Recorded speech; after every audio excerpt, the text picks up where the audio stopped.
ఆ తర్వాత అదే విషయాన్ని ఇదే చంద్రబాబు పదే పదే మాట్లాడుతూ పోతాడు.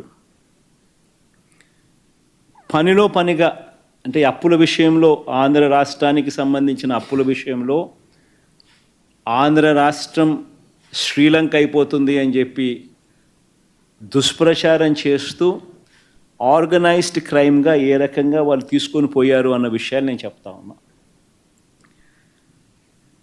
పదే పదే తన చేతిలో ఉన్న ఎల్లో మీడియాతో అబద్ధాలు రాయిస్తారు. ఆ తర్వాత అదే విషయాన్ని పదే పదే చంద్రబాబు మాట్లాడతారు. పనిలో పనిగా ఆ తర్వాత తన దత్తపుత్రుడితోనూ తనకు సంబంధించిన ఇతర పార్టీలో ఉన్న తన వ్యక్తులతోనూ ఇవే విషయాలు మళ్ళీ పదే పదే మాట్లాడిస్తారు, ట్వీట్లు పెడతారు.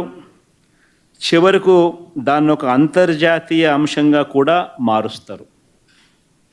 ఇదంతా ఆర్గనైజ్డ్ క్రైమ్లో భాగంగా వీళ్ళంతా కూడా చేస్తారు.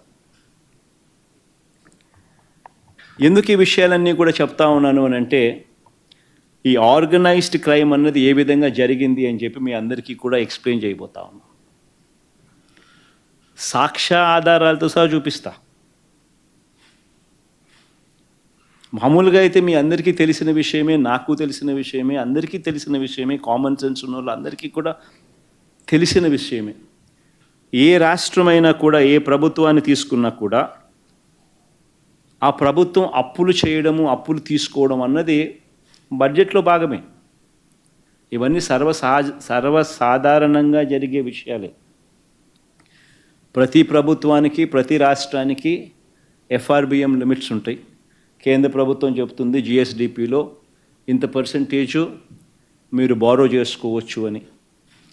ఆ బారో చేసుకునే సొమ్ము ఆర్బీఐ ద్వారా, ఎస్డిఎల్స్ రూపేణ, స్టేట్ డెవలప్మెంట్ లోన్స్ రూపేణ ఆర్బీఐ ద్వారా ఆ అప్పులు కూడా ఆర్గనైజ్ చేస్తారు.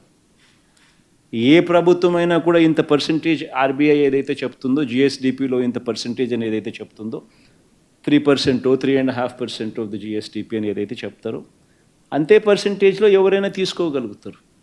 బియాండ్ దట్ పర్సెంటేజ్ ఎవరు తీసుకునేదానికి స్వేచ్ఛ ఉండదు అన్న సంగతి అందరికీ తెలిసి ఉన్న సంగతే. కానీ ఇదే పెద్ద మనిషి చంద్రబాబు నాయుడు గారు ఏ రకంగా ప్రచారాలు చేశారో, చంద్రబాబు నాయుడు గారి కూటమి ఏ రకంగా ప్రచారం చేశారో, చంద్రబాబు గారి ముఠా ఏ మాదిరిగా ప్రచారం చేశారో మీ అందరికీ తెలుసు. ఏ బ్యాంక్ అయినా కూడా రుణాలు ఎవరికైనా కూడా, రాష్ట్ర ప్రభుత్వానికైనా ఇవ్వాలన్నా ఇది ఒక ప్రొసీజర్. ఒకవేళ కార్పొరేషన్ ఏదైనా లోన్లు తెచ్చుకోవాలన్నా కూడా ఆ కార్పొరేషన్ను